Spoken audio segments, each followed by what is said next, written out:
ਕਿਸਾਨ ਮਜ਼ਦੂਰ ਏਕਤਾ जिंदाबाद। ਸੋ ਵਾਹਿਗੁਰੂ ਜੀ ਕਾ ਖਾਲਸਾ ਵਾਹਿਗੁਰੂ ਜੀ ਕੀ ਫਤਿਹ। ਸੋ ਸਾਰੇ ਭਰਾਵਾਂ ਦੇ ਚਰਨਾਂ 'ਚ ਬੇਨਤੀ ਏ ਕਿ ਵੋਟਾਂ ਵੀ ਜਿਹੜੀਆਂ ਹੈਗੀਆਂ ਨੇ 20 ਫਰਵਰੀ ਨੂੰ ਨੇੜੇ ਆ ਰਹੀਆਂ ਨੇ। ਨੋਮੀਨੇਸ਼ਨ ਅੱਜ ਤੋਂ ਸਟਾਰਟ ਏ ਤੇ ਜਿਹੜਾ ਪਹਿਲਾਂ ਸਾਡਾ ਕਿਸਾਨੀ ਮੁੱਦਾ ਹੈ, ਸਾਡਾ ਕਿਸਾਨੀ ਮੁੱਦਾ ਇਹ ਆ ਕਿ ਸਾਡੇ ਜਿਸ ਤਰ੍ਹਾਂ ਅਰਨੀ ਵਾਲੇ ਦੀ ਅਸੀਂ ਗੱਲ ਆਪਦੇ ਇਲਾਕੇ ਤੋਂ ਹੀ ਸਟਾਰਟ ਕਰਾਂਗੇ। ਅਰਨੀ ਵਾਲਾ ਚਾਹੇ ਪੰਨੀ ਵਾਲਾ ਜਾਂ ਜ਼ਿਮੀਂਦਾਰ ਦੀਆਂ ਕੀ ਮੁਸ਼ਕਲਾਂ ਨੇ, ਚਾਹੇ ਉਹ ਖੇਤ ਮਜ਼ਦੂਰ ਹੈ ਚਾਹੇ ਜ਼ਿਮੀਂਦਾਰ ਹੈ। ਜਿਸ ਤਰ੍ਹਾਂ 2 ਗੱਟਿਆਂ ਮਗਰ 400 ਦੀ ਸਾਨੂੰ ਬਾਇਓ ਮਿਲ ਰਹੀ ਹੈ। ਖਾਦ ਤਾਂ 500 ਦੀ ਹੈ 2 ਗੱਟੇ, ਲੇਕਿਨ 400 ਰੁਪਏ ਦੀ ਨਾਲ ਬਾਇਓ ਖਾਦ ਮਿਲਦੀ ਪਈ ਹੈ। ਔਰ ਜਿਸ ਤਰ੍ਹਾਂ ਇਫਕੋ ਖਾਦ ਹੈ, ਇਫਕੋ ਇੱਕ ਸਰਕਾਰੀ ਅਦਾਰਾ ਹੈ ਤੇ ਉਹ ਵੀ ਜਿਹੜਾ ਹੈਗਾ 2 ਗੱਟਿਆਂ ਮਗਰ ਇੱਕ ਨੈਨੋ ਦੀ ਜਿਹੜੀ ਸ਼ੀਸ਼ੀ ਦੇ ਰਹੇ ਨੇ, ਜਿਹੜੀ ਕਿ 250 ਰੁਪਏ ਦੀ 240 ਰੁਪਏ ਦੀ। ਕੀ ਸਰਕਾਰ ਦੇ ਆਪ ਹੀ ਕਰਪਸ਼ਨ ਕਰਨ ਲੱਗ ਜੂਗੀ ਤੇ ਫਿਰ ਜ਼ਿਮੀਂਦਾਰ ਦਾ ਕੀ ਬਣੂਗਾ? ਮੇਰੇ ਜਿਹੜੇ ਮਜ਼ਦੂਰ ਭਰਾਵਾਂ ਨੇ ਜਾਂ ਨੌਜਵਾਨਾਂ ਨੇ ਆਪਦੇ ਰੁਜ਼ਗਾਰ ਵਾਸਤੇ ਜ਼ਮੀਨਾਂ ਠੇਕੇ ਲਈਆਂ ਸੀ ਤੇ ਅੱਜ ਉਹਨਾਂ ਦੀ ਕਣਕ ਨੂੰ ਖਾਦ ਨਹੀਂ ਪੈ ਰਹੀ। ਔਰ ਦੁਕਾਨਦਾਰਾਂ ਦਾ ਵੀ ਕੋਈ ਕਸੂਰ ਨਹੀਂ। ਦੁਕਾਨਦਾਰਾਂ ਨੂੰ ਜਿਹੜੇ ਵੱਡੇ ਡੀਲਰ ਨੇ ਉਹ ਖਾਦ ਦੇ ਨਾਲ ਜਦੋਂ ਕੋਈ 100 ਜਾਂ 200 ਗੱਟਾ ਲੈਂਦੇ ਨੇ ਤੇ ਉਹ ਕਹਿੰਦੇ ਨੇ ਕਿ ਆ ਜਿਹੜੀ ਬਾਇਓ ਜਾਂ ਜਿਹੜਾ ਸਲਫਰ ਇਹ ਲੈ ਕੇ ਜਾਓ, ਤੇ ਅੱਗੋਂ ਜੇ ਜ਼ਿਮੀਂਦਾਰ ਨੂੰ ਦਿੰਦੇ ਨੇ ਤੇ ਜ਼ਿਮੀਂਦਾਰ ਰੌਲਾ ਪਾਉਂਦਾ ਹੈ, ਜੇ ਜ਼ਿਮੀਂਦਾਰ ਨੂੰ ਨਹੀਂ ਦਿੰਦੇ ਤੇ ਉਹਦੀ ਦੁਕਾਨਦਾਰੀ ਖਰਾਬ ਹੁੰਦੀ ਹੈ। ਲੇਕਿਨ ਕੋਈ ਵੀ ਸਰਕਾਰਾਂ ਸੰਜੀਦਾ ਨਹੀਂ ਹੈਗਾ।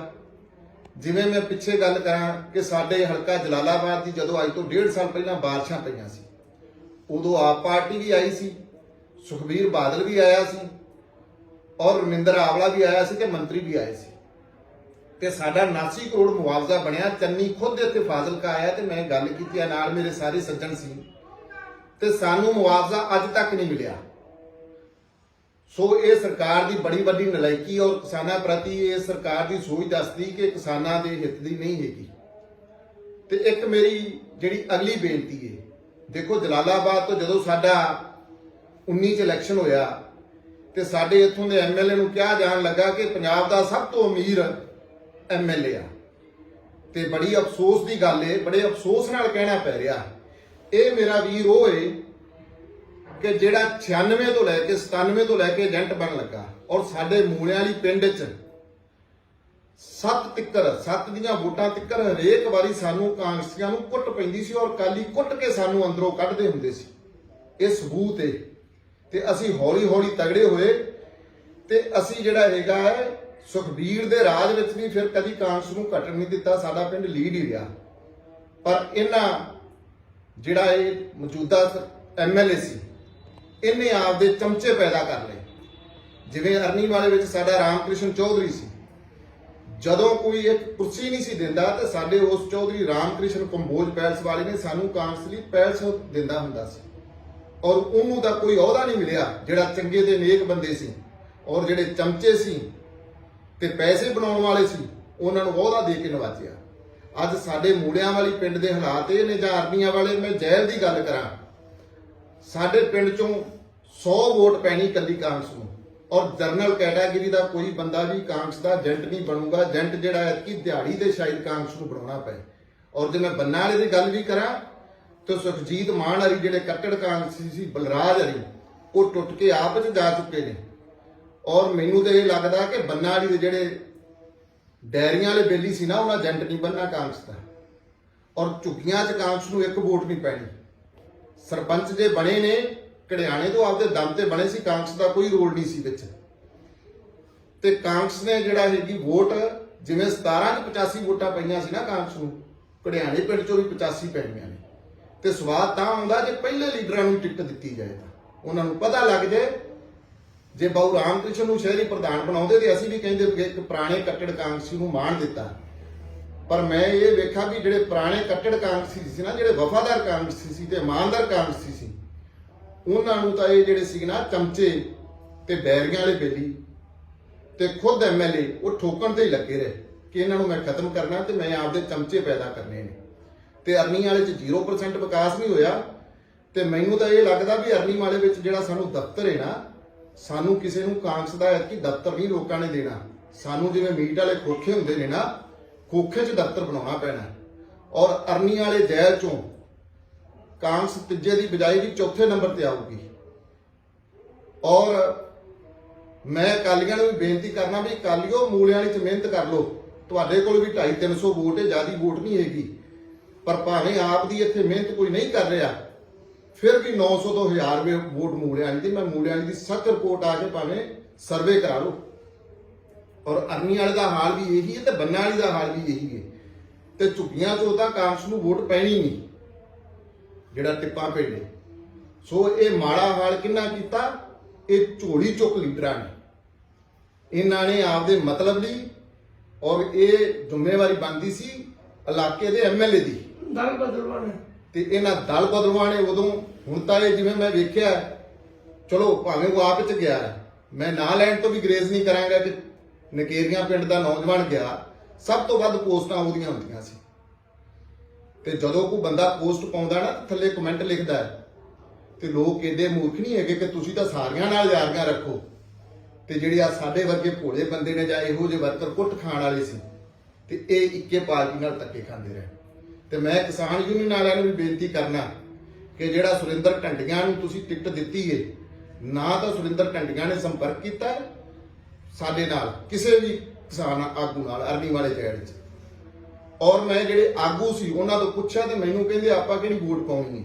ਇਹ ਵੀ ਅਫਸੋਸ ਹੈ। ਰਾਜੇਵਾਲ ਸਾਹਿਬ ਇਹਦੇ ਬਾਰੇ ਸੋਚੋ।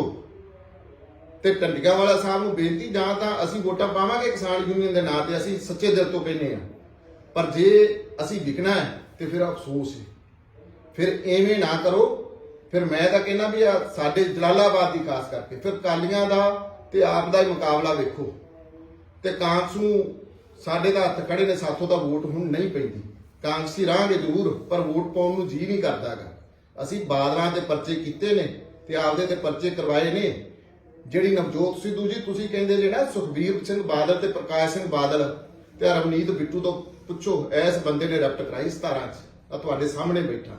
ਤੇ ਪਰ ਅਫਸੋਸ, ਮਾਣ ਦੇਣ ਦੀ ਬਜਾਏ, ਚਾਹੇ ਉਹ ਸ਼ਰਮਾ ਟਿਪਾਣੀ ਦਾ, ਚਾਹੇ ਡੱਬ ਵਾਲੀ ਤੋਂ ਕੱਟੜ ਕਾਂਗਰਸੀ ਸੀ, ਚਾਹੇ ਅਰਨੀ ਵਾਲੇ ਤੋਂ ਚੌਧਰੀ ਰਾਮਕ੍ਰਿਸ਼ਨ ਵਰਗੇ ਸੱਚੇ ਆਗੂ ਸੀ, ਚਾਹੇ ਬੰਨਾ ਵਾਲੀ ਤੋਂ ਸੁਖਜੀਤ ਮਾਨ ਵਰਗੇ ਸੀ, ਚਾਹੇ ਬਲਦੇਵ ਪਾਕਾਂ ਵਰਗੇ ਸੀ, ਚਾਹੇ ਗੁਰਵਿੰਦਰ ਸਰਪੰਚ ਕਮਾਲ ਵਾਲੀ ਵਰਗੇ ਸੀ, ਉਹਨਾਂ ਦੇ ਸਰਪੰਚੀਆਂ ਲਈਆਂ ਤੇ ਆਪਦੇ ਦਮ ਤੇ ਲਈਆਂ। ਪਰ ਜਿਹੜੀਆਂ ਚੇਅਰਮੈਨੀਆਂ ਦਿੱਤੀਆਂ ਜਾਂ ਅਹੁਦੇ ਦਿੱਤੇ, ਉਹ ਸਾਰੇ ਦਲ ਬਦਲੂਆਂ ਨੂੰ ਦਿੱਤੇ। ਤੇ ਹੁਣ ਦਲ ਬਦਲੂ ਸਾਰੇ ਉਡਾਰੀਆਂ ਮਾਰੀ ਜਾਂਦੇ ਨੇ।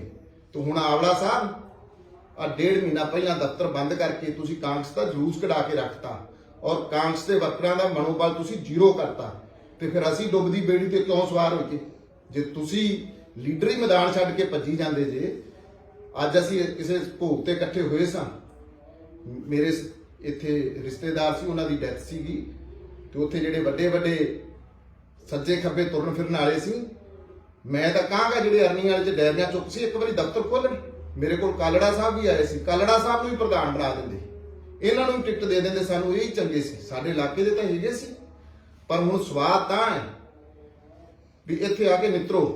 ਤੇ ਇੱਕ ਵੱਡੀ ਬੇਨਤੀ ਹੈ ਸੁਖਬੀਰ ਸਿੰਘ ਬਾਦਲ, ਆਪ ਵਾਲਿਆਂ ਨੂੰ ਵੀ ਔਰ ਕਿਸਾਨ ਯੂਨੀਅਨ ਨੂੰ ਵੀ, ਆ ਕਿਸਾਨਾਂ ਨੂੰ ਯੂਰੀਆ ਖਾਦ ਦਵਾ ਦਿਓ। ਕਿਹੜੀਆਂ ਤਰੱਕੀਆਂ ਦੀ ਗੱਲ ਕਰਦੇ ਜੇ? ਕਿਸਾਨ ਤਾਂ ਗੱਟੇ ਗੱਟੇ ਯੂਰੀਆ ਖਾਦ ਨੂੰ ਸਿਫਾਰਸ਼ਾਂ ਪੈ ਕਰਵਾਉਂਦੇ ਨੇ। ਤੇ ਸ਼ਰਮ ਆਉਂਦੀ ਏ ਵੀ ਤੁਸੀਂ ਉਹਦੇ ਲਈ ਦੁਕਾਨਦਾਰਾਂ ਕੋਲ ਅਰਨੀ ਵਾਲੇ 'ਚ ਹੁਣ ਦੇ ਟਾਈਮ ਇੱਕ ਗੱਟਾ ਵੀ ਯੂਰੀਆ ਖਾਦ ਨਹੀਂ ਹੈਗੀ। ਤੇ ਜਿਹੜੇ ਕਿਸਾਨ ਦੀ ਕਣਕ ਨੂੰ ਜੇ ਯੂਰੀਆ ਇਹਨਾਂ 15 ਦਿਨਾਂ 'ਚ ਨਾ ਪਈ ਤੇ ਪਿੱਛੋਂ ਕੀ ਕਰਨਾ? ਤੇ ਕਿਹੜੀ ਅਸੀਂ ਵਿਕਾਸ ਦੀ ਗੱਲ ਕਰੀ ਜਾਂਦੇ ਹਾਂ? ਸਾਡਾ ਪੰਜਾਬ ਖਾਲੀ ਹੋ ਰਿਹਾ, ਯੂਥ ਸਾਡਾ ਬਾਹਰ ਨੂੰ ਜਾ ਰਿਹਾ ਹੈ। ਸੋ ਮੇਰੀ ਬੇਨਤੀ ਹੈ ਭਰਾਵੋ, ਵੋਟ ਐਤਕੀ ਬੜੀ ਸੋਚ ਸਮਝ ਕੇ ਪਾਓ। ਔਰ ਮੇਰੀ ਬੇਨਤੀ ਵੀ ਐਤਕੀ ਮੂਲਿਆਂ ਦੀ ਮੈਂ ਖਾਸ ਕਰਕੇ ਗੱਲ ਕਰਾਂਗਾ। ਜਨਰਲ ਕੈਟਾਗਰੀ ਚੋਂ ਮੂਲਿਆਂ ਚ ਏਜੰਟ ਬਿਠਾ ਕੇ ਦਿਖਾਓ ਤੇ ਪਤਾ ਲੱਗ ਜੂਗਾ ਵੀ ਕੀ ਕਾਂਗਰਸ ਦੇ ਤੁਸੀਂ ਕਿੰਨੇ ਕੁ ਵਰਕਰ ਪੈਦਾ ਕੀਤੇ। ਤੇ ਬੰਨਾ ਨਹੀਂ ਚੋਂ ਉਹਨਾਂ ਨੇ ਆਉਣਾ ਨਹੀਂ ਜਿਨ੍ਹਾਂ ਨੂੰ ਤੁਸੀਂ ਅੱਗੇ ਤੋਰਿਆ ਹੋਇਆ ਸੀ, ਔਰ ਕਾਂਗਰਸੀ ਵਰਕਰਾਂ ਨੂੰ ਜਿਹੜੇ ਸੱਚੇ ਵਰਕਰ ਸੀ ਠੋਕਿਆ ਜੀ ਉਹਨਾਂ ਨੂੰ। ਤੇ ਸੁਖਬੀਰ ਸਿੰਘ ਬਾਦਲ ਜੀ, ਤੁਸੀਂ ਵੀ ਆਪਦੇ ਵਰਕਰਾਂ ਨੂੰ ਕਹੋ ਖਿਆਲ ਕਰਨ। ਤੁਹਾਡੀ ਇੱਥੇ ਮੂਲਿਆਂ ਵਾਲੀ 'ਚ ਤਾਂ ਵੋਟ ਹੈ ਨਹੀਂ ਜੇ, ਪਾਸੇ ਦਾ ਮੈਨੂੰ ਪਤਾ ਨਹੀਂ। ਮੂਲਿਆਂ ਵਾਲੀ 'ਚ ਆਪ ਵਾਲਾ ਜੇ ਵੜਿਆ ਨਹੀਂ ਤੇ 900 ਤੋਂ 1000 ਵੋਟ ਹੈਗੀ ਏ ਆਪ ਦੀ, 100 ਵੋਟ ਕਾਂਗਰਸ ਦੀ ਏ ਤੇ 250-300 ਵੋਟ ਕਾਲੀਆਂ ਦੀ ਏ। ਸਾਰੇ ਜ਼ੋਰ ਲਾਇਆ ਤੇ ਪੋਜੀਸ਼ਨ ਨੂੰ ਆਪਦੀ ਨੂੰ ਠੀਕ ਕਰੋ ਤੇ ਲੋਕੋ ਸੋਚ ਸਮਝ ਕੇ ਵੋਟ ਪਾਓ। ਤੇ ਢੰਡੀਆਂ ਸਾਹਿਬ ਜੇ ਤਾਂ ਇਲੈਕਸ਼ਨ ਲੜਨਾ ਹੈ, ਮੈਂ ਭੋਗਲ ਸਾਹਿਬ ਨੂੰ ਵੀ ਟੈਲੀਫੋਨ ਕੀਤਾ ਸੀ, ਫਿਰ ਆਪਦਾ ਨੰਬਰ ਦਿਓ ਤੇ ਅਸੀਂ ਤੁਹਾਡੇ ਨਾਲ ਸੰਪਰਕ ਕਰਕੇ ਕਿਉਂਕਿ ਅਸੀਂ ਕਿਸਾਨ ਆ।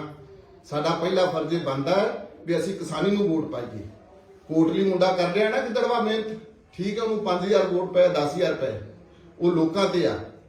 ਤੇ ਇੱਕ ਲੱਖੇ ਸਦਾਣੇ ਨੂੰ ਜ਼ਰੂਰ ਜਿਤਾਓ, ਕਿਉਂਕਿ ਉਹ ਮੁੰਡਾ ਜੇ ਜਿੱਤੂਗਾ ਤੇ ਲੋਕ ਜਾਗਣਗੇ ਤੇ ਫੇਰ ਹੀ ਅਵੇਅਰ ਹੋਣਗੇ। ਐਵੇਂ ਨਾ ਇਹਨਾਂ ਸਿਆਸੀ ਪਾਰਟੀਆਂ ਨੂੰ ਵੋਟ ਪਾਓ। ਧੰਨਵਾਦ।